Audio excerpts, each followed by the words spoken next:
అన్నారు ఓదిల. పాటకి 100 millions views వస్తేనే పండగ చేసుకుంటారు కదా.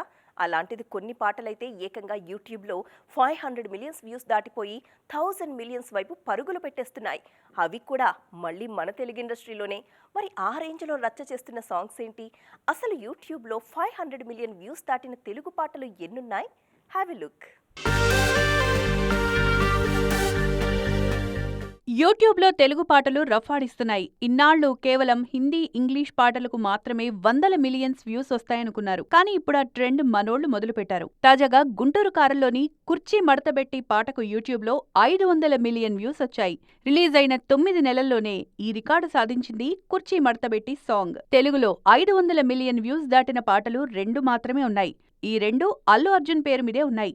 అలవైకుంఠపురంలో సినిమాలోని బుట్టబొమ్మ 897 మిలియన్ వ్యూస్తో టాప్లో ఉండగా 706 మిలియన్ వ్యూస్తో రాములో రాముల రెండో స్థానంలో ఉంది. ఆ తర్వాత కుర్చీ మడతబెట్టి 500 మిలియన్ వ్యూస్ క్లబ్లోకి ఎంట్రీ ఇచ్చింది.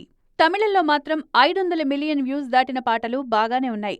ధనుష్, సాయి పల్లవి రౌడీ బేబీ పాట ఏకంగా 1.6 బిలియన్ వ్యూస్ అంటే 1600 మిలియన్ వ్యూస్ దక్కించుకుంది. ఇక అరబిక్ కుత్తు వీడియోకు 662 మిలియన్ వ్యూస్ వస్తే లిరికల్ సాంగ్కు సైతం 527 మిలియన్ వ్యూస్ వచ్చాయి. మాస్టర్ వాతి కమింగ్ పాట 521 మిలియన్ వ్యూస్ సాధించింది.